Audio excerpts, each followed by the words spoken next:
Hello प्यारे बच्चों, आप सभी का स्वागत है फिजिक्स प्रो एकेडमी में। अपन 12th फिजिक्स के बारे में अध्ययन करते हुए आ रहे हैं।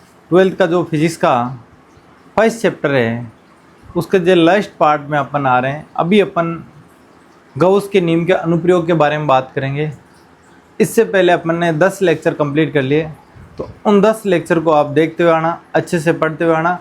आज अपन गॉस के नियम के अनुप्रयोग पढ़ेंगे। जैसे अपन गॉस के नियम के 3 अनुप्रयोग पढ़ेंगे और अपना चैप्टर ये कंप्लीट हो जाएगा।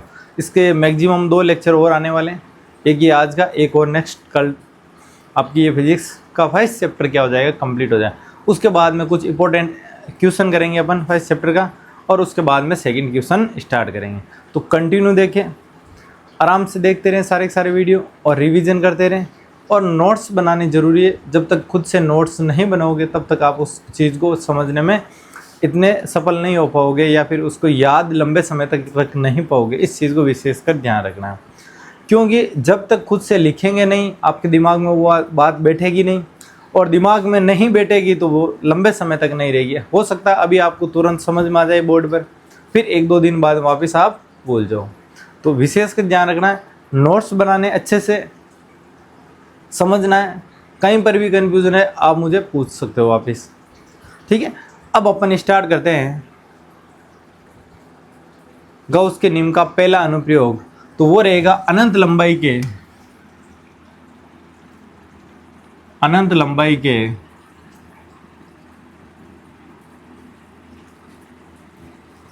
सीधे रेखीय आवेशित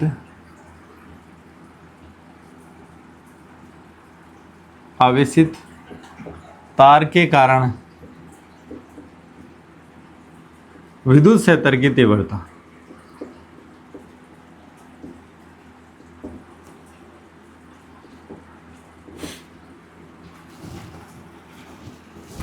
ठीक है, आज का जो अपना टॉपिक रहेगा अनंत लंबाई के आवेशित तार के कारण, एकदम सीधा रेखीय आवेशित तार होगा, उसके कारण विद्युत क्षेत्र की तीव्रता। इसमें जानना 2 चीज़ें पूछी जाती है, एक विद्युत क्षेत्र का परिमाण और एक विद्युत क्षेत्र की दिशा। दिशा का बोर्ड एग्जाम में बहुत ही कम क्वेश्चन पूछा जाता है, लेकिन आपको मैं बताऊंगा एक बार, उसको ढंग से समझना है और उसको लिखना है। यहाँ पर अच्छे से आपने समझ लिया तो आपको ये टॉपिक क्लियर हो जाएगा। तो पहले अपन क्या ज्ञात करेंगे, विद्युत क्षेत्र का दिशा, उसके बाद में परिमाण। तो विद्युत क्षेत्र की जो दिशा रहेगी, सबसे पहले ज्ञात करेंगे दिशा।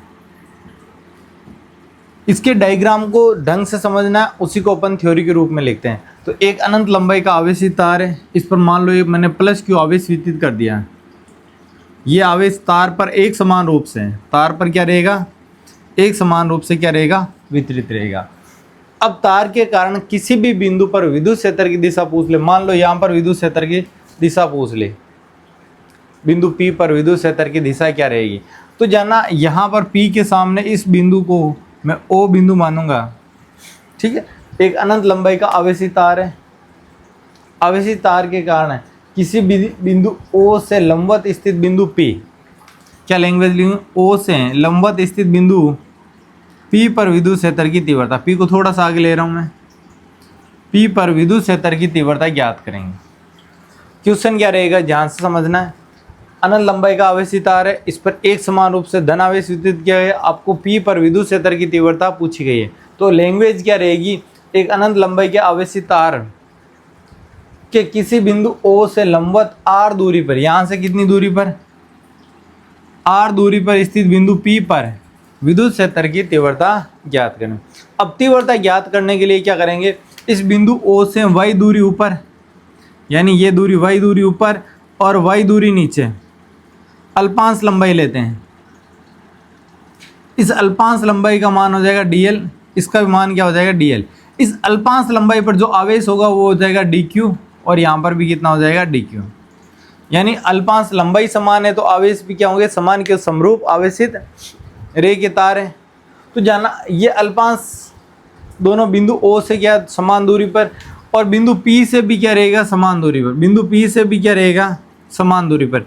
क्यों समान रहेगा, क्योंकि वही दूरी ये समान है, और ये दूरी भी क्या समान। तो यहाँ पर त्रिभुज बन रहा है, इसको नाम यदि ए दे दूं, इसको नाम बी दे दूं, तो त्रिभुज कौन सा बन रहा है, AOP और BOP। दो त्रिभुज बन रहे हैं, दोनों त्रिभुज में लंब बराबर है, आधार कॉमन है, तो कर्ण भी आपस में क्या होंगे, बराबर। इसका मतलब AP बराबर क्या हो जाएगा, BP, यानी A से P तक की लंबाई किसके बराबर हो जाएगी, B से P तक की। तो मैं इस लंबाई को कुछ ही मान सकता हूँ, x मान लिया, तो ये भी कितनी हो जाएगी, x।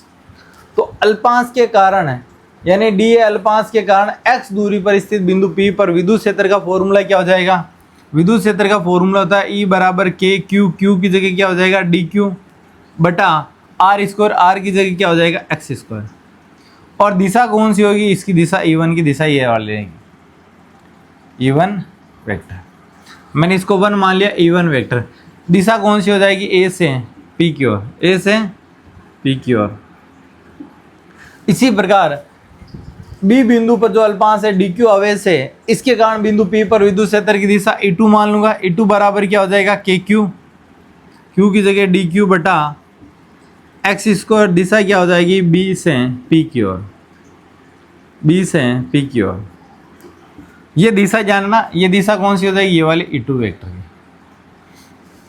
अब देखो यहाँ पर E1 वेक्टर और E2 वेक्टर परिमाण क्या है, K DQ बटा x स्क्वायर, E2 का परिमाण भी K DQ बटा x स्क्वायर। इसका मतलब E1 व E2 का परिमाण क्या होगा, समान हो। E1 व E2 का क्या रहेगा, परिमाण समान। लेकिन आप देख रहे हो दिशाएं क्या भिन्न भिन्न है, दिशाएं क्या है, भिन्न भिन्न है। अब दिशाएं भिन्न भिन्न होने के कारण इसको क्या करेंगे, E1 और E2 को घटकों में बांटते हैं। E1 और E2 को क्या बांटेंगे, घटकों में बांटते हैं। अब घटकों में किस प्रकार बांटेंगे, ये जानना। सभी भुजाएं समान है तो सम त्रिभुज हो गया, सभी भुजाएं समान है तो कैसा त्रिभुज हो गया, सम त्रिभुज हो गया।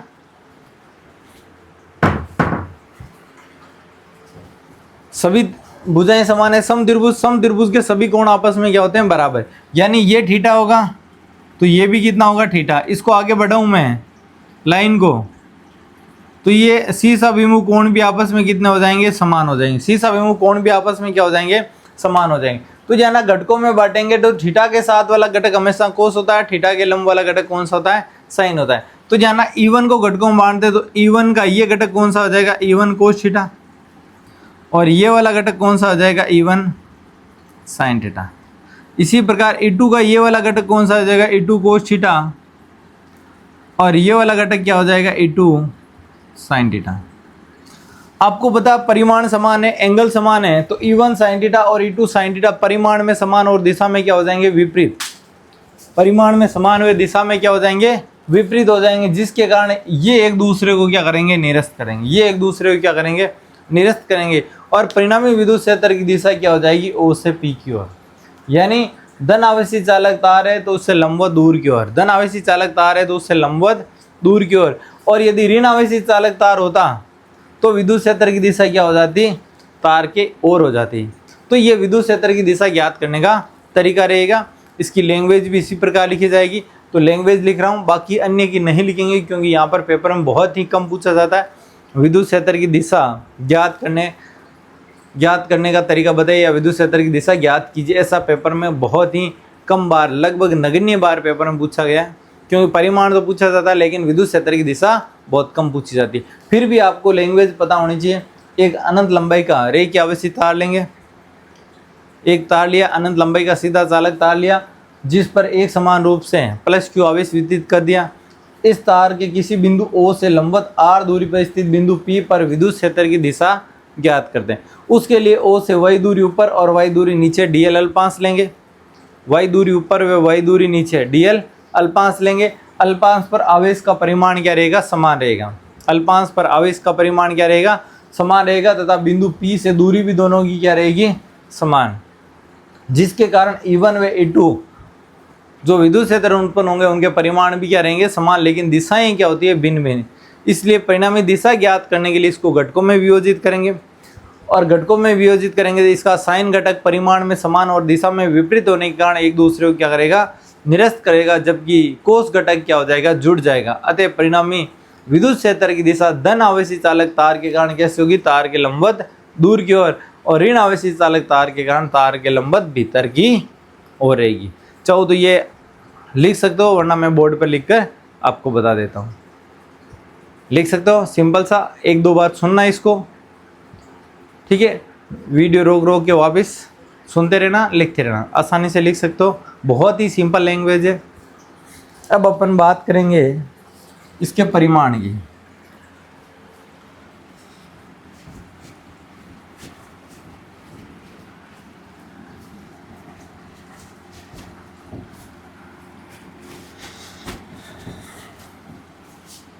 इस डेरिवेशन को विशेष का ढंग से देखना, पेपर में बहुत अच्छी तरीके से पूछा जाता है और बहुत बार ये क्वेश्चन रिपीट हुआ है। तो अनंत लंबाई के सीधे रेखीय आवेशित तार के कारण विद्युत क्षेत्र का परिमाण। अपन दूसरा टॉपिक याद करेंगे, परिमाण।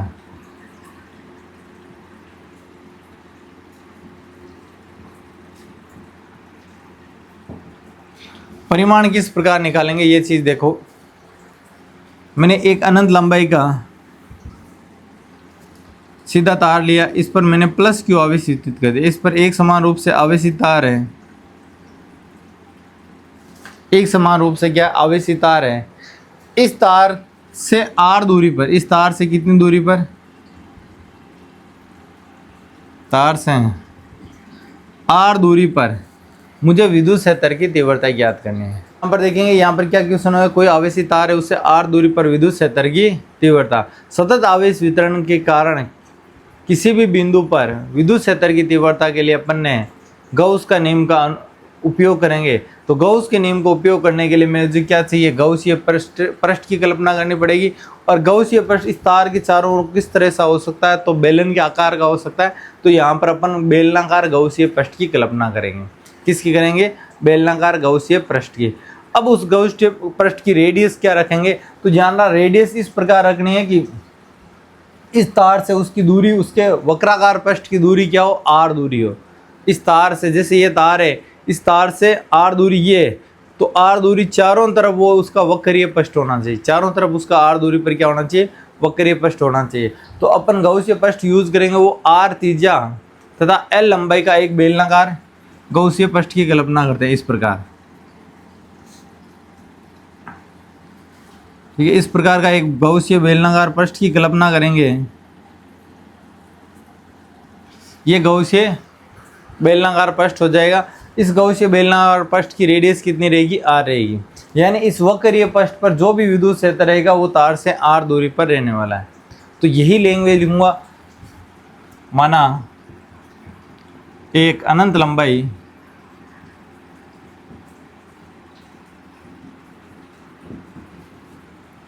रेखीय आवेशित चालक तार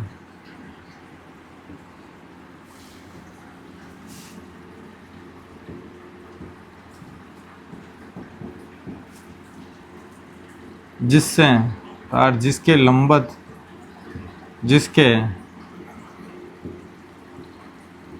लंबवत आर दूरी पर स्थित बिंदु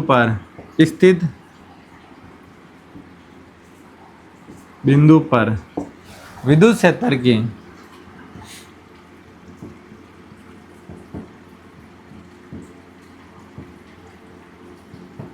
तीव्रता ज्ञात करने के लिए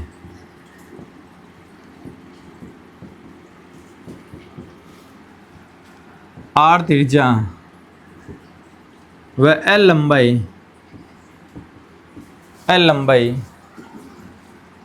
का एक बेलनाकार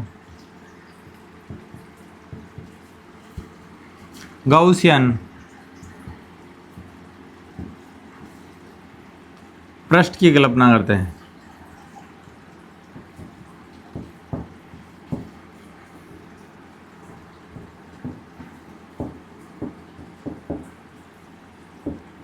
गॉसीय बेलनाकार पृष्ठ की कल्पना करते हैं। तो जाना इस प्रकार अपन इसकी लैंग्वेज लिखेंगे। अब जाना इस गॉसीय बेलनाकार पृष्ठ को कितने भागों में बांटेंगे, 3 भागों में। तो ये इसका क्या हो जाएगा, S1 और S2 दो वक्रीय भाग हो गया। यानी बेलन का जो ऊपरी वाला ये गोलाकार और नीचे वाला, तो ये कैसा भाग हो गया, 2 वर्त्याकार भाग हो गया या वर्तीय भाग हो गया। जो ये बेलन का ये वाला सरफेस रहेगा उसे बोलते हैं वक्रीय भाग। इसको क्या मैं बोल दिया मैंने, S3। S3 क्या हो जाएगा, वक्रीय भाग। अब जानना इस पर S1 जो वर्तीय पृष्ठ है उस पर एक अल्पांश लिया, उस पर मैंने अल्पांश क्षेत्रफल ले लिया ds, और इसका क्षेत्रफल सदिश मैंने ऊपर की तरफ ले लिया ds1 वेक्टर। क्योंकि क्षेत्रफल सदिश क्या होगा, तल के लंबवत होगा। क्षेत्रफल सदिश क्या होगा, तल के लंबवत होगा। इसी प्रकार इसका छोटा सा अल्पांश लिया मैंने ds2, और इसका क्षेत्रफल सदिश क्या हो जाएगा, ds2 वेक्टर। तो इसका क्षेत्रफल सदिश क्या हो जाएगा, ds2 वेक्टर, और इसका क्षेत्रफल सदिश लूंगा तो क्षेत्रफल सदिश क्या हो जाएगा, ds3 वेक्टर। ठीक है, इस गौसीय पृष्ठ को कितने भागों में बांट दिया, 3 भागों में बांट दिया। S1 S2 दो वर्तीय भाग हो गया, S3 क्या हो गया, वक्रीय भाग हो गया। S3 क्या हो गया, वक्रीय भाग हो गया। अब जाना इन तीनों के क्षेत्रफल सदिश का और इस तार के कारण उत्पन्न विद्युत क्षेत्र की दिशा देखते हैं।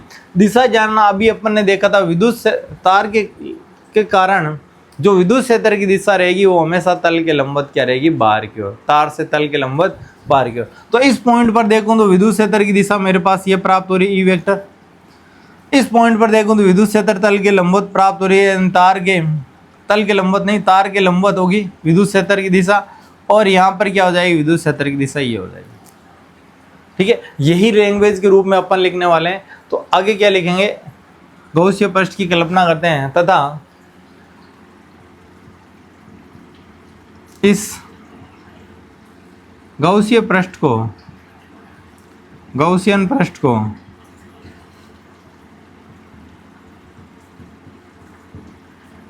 तीन भागों में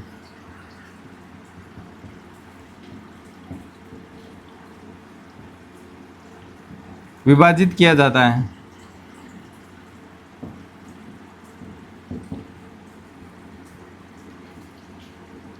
दो भाग S1 व S2 वर्तीय भाग तथा S3 वक्रीय भाग है।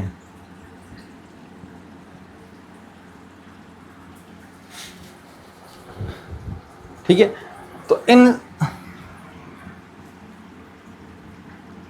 इन पृष्ठों के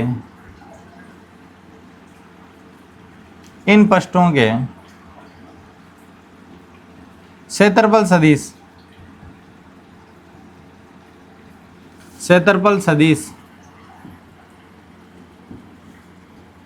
की दिशा, क्षेत्रफल सदिश, इन पृष्ठों के क्षेत्रफल सदिश व विद्युत क्षेत्र की दिशा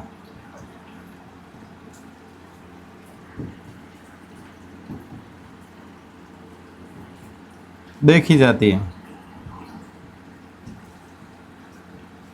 यानी इन पृष्ठों के साथ में जो विद्युत क्षेत्र है और पृष्ठ का क्षेत्रफल सदिश है, इनकी क्या देखेंगे, दिशा देखेंगे। जैसे ds1 वेक्टर ऊपर की तरफ है, क्षेत्रफल सदिश क्या हो जाएगा, लंबवत हो जाएगी। यहाँ पर एंगल कितना बनेगा, 90 डिग्री।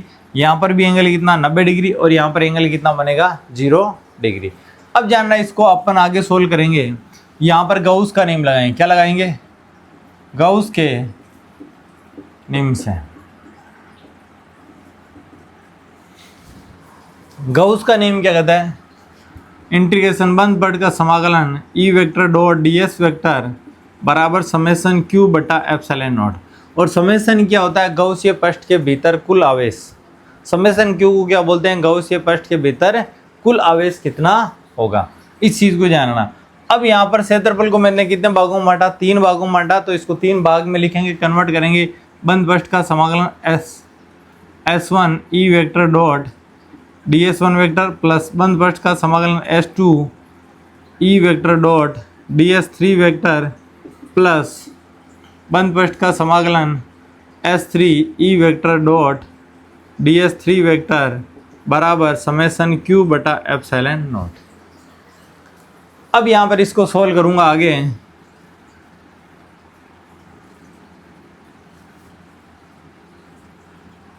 ठीक है, आगे सोल्व करना चाहूँ तो मैं इसको ऐसे लिख सकता हूँ, क्या, S1 vector E ds1 cos theta plus S2 के लिए ई ds2 cos theta plus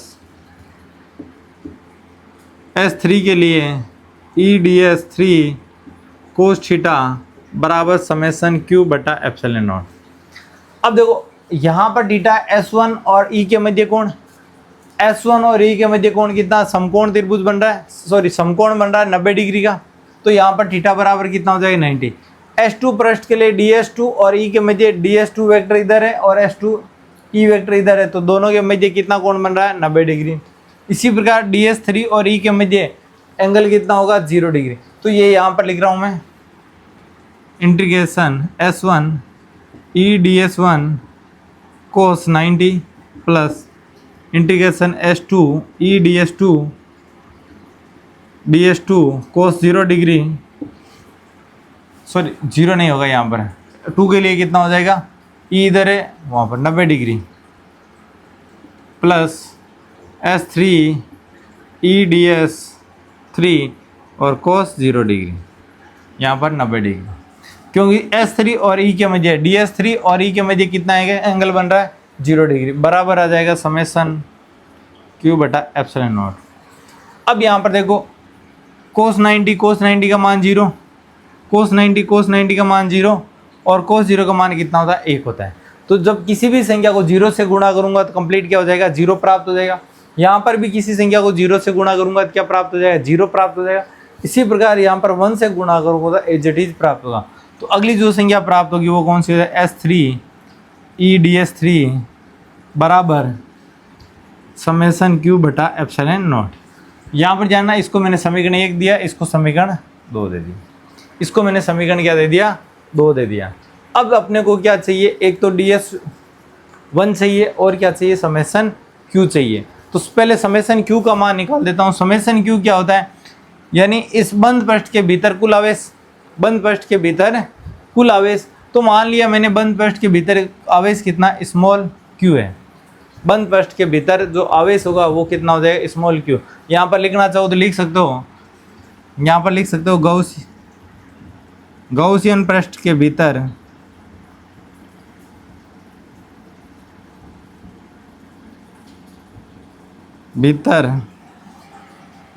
Gaussian पृष्ठ के भीतर कुल आवेश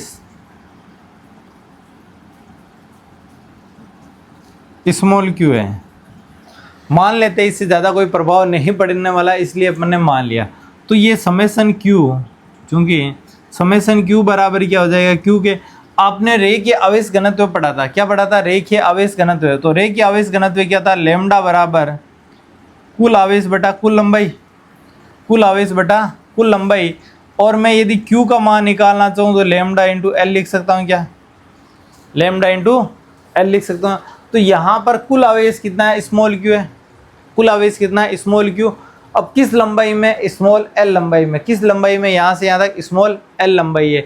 ध्यान रखना यहाँ पर टोटल लंबाई का कोई रोल नहीं रहेगा, आवेश वितरण सतत है, आवेश वितरण क्या सतत है, इसलिए घनत्व भी क्या रहेगा समान रहेगा। तो यहाँ पर मैं इसको क्या लिख सकता हूँ लैम्डा इंटू एल, इसको समीकरण 3, इसको समीकरण क्या दे दिया 3 दे दिया, इसको मैंने दे दिया समीकरण 3। अब यहाँ पर ध्यान रखना समेसन क्यू का मान रख सकते हैं, तो यहाँ पर वैल्यू रखेंगे S3 E कॉमन ले सकते हैं, ये कांस्टेंट है, और S3 बराबर लैम्डा एल बटा एप्सिलॉन नॉट। S3 क्या होता है, S3 है वो केवल और केवल वक्रीय पृष्ठ है, जो ये बेलनाकार पृष्ठ बनेगा, ऐसा बेलन बनेगा, इन दोनों पृष्ठों को छोड़ दें, केवल और केवल इस वक्रीय पृष्ठ का क्षेत्रफल कितना होता है पाई आर, 2 पाई आर एल, कितना होता है 2 पाई आर एल होगा या पाई आर एल होगा।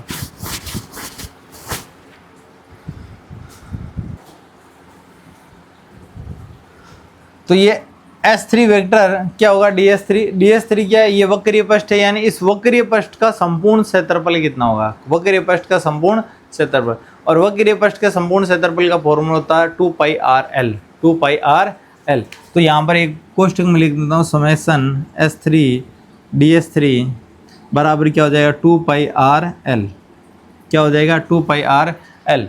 ये वैल्यू समीकरण 4 में रखूँगा, किस में रखूँगा समीकरण 4 में रखता हूँ। तो यहाँ पर क्या हो जाएगा E 2 पाई आर एल, और यहाँ पर हो जाएगा लैम्डा एल बटा लैम्डा एल, केवल एल से एल क्या हो जाएगा कैंसिल, तो E बराबर क्या हो गया lambda upon 2 pi r. Lambda upon क्या हो गया 2 पाई आर। अब यदि मैं इस समीकरण को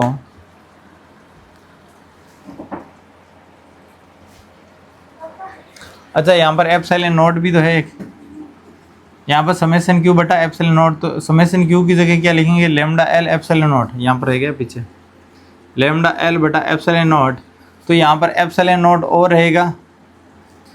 अब मैं इसको क्या लिखता हूँ 2 से, इसको सोल्व करने से पहले 2 से ऊपर नीचे गुणा कर दिया, तो यहाँ पर क्या हो गया 2 लेमडा बटा 4 पाई, 2 इंटू 2 कितना हो गया 4 पाई और epsilon not 4 pi epsilon not, और ये क्या बच गया आर।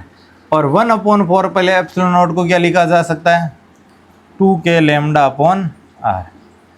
यही क्या हो जाएगा रेखीय आवेशित तार के कारण विद्युत क्षेत्र की तीव्रता हो जाएगी। इस चीज़ को विशेषकर जानना। वापस देख लो एक बार, मैंने क्या एक अनंत लंबाई का आवेशित तार लिया, इस तार से आर दूरी पर, इस तार से आर दूरी पर मुझे विद्युत क्षेत्र की तीव्रता ज्ञात करनी थी। अब विद्युत क्षेत्र की तीव्रता ज्ञात करने के मैंने आर त्रिज्या तथा एल लंबाई का एक गौसीय बेलनाकार पृष्ठ की कल्पना कर दी। इस गौसीय पृष्ठ के भीतर आवेश मान लिया स्मॉल क्यू। इस गौसीय पृष्ठ के भीतर आवेश कितना मान लिया स्मॉल क्यू मान लिया।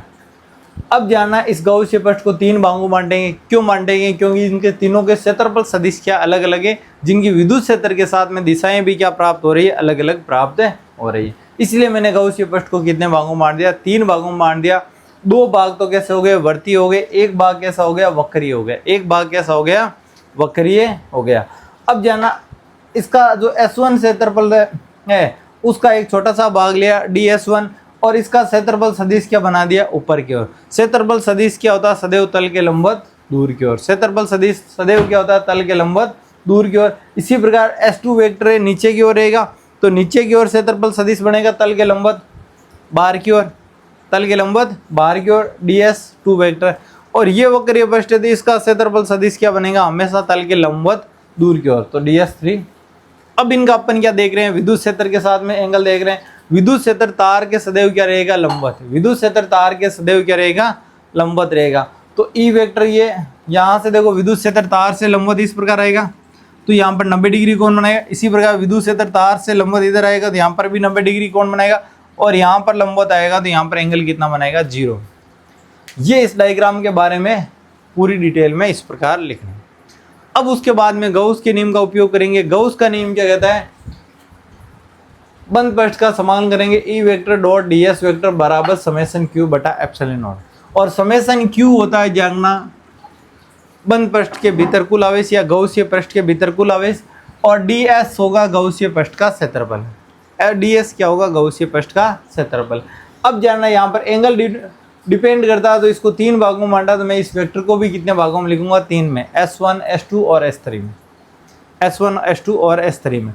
तो जानना यहाँ पर S1 के साथ में यहाँ पर जैसे ही डॉट हटाएंगे अदिश गुणनफल है ds1 cos थीटा हो जाएगा, यहाँ पर भी ds2 cos थीटा और यहाँ पर S2 हो जाएगा, सॉरी यहाँ पर क्या हो जाएगा ds2 cos थीटा और ds3 भी cos थीटा।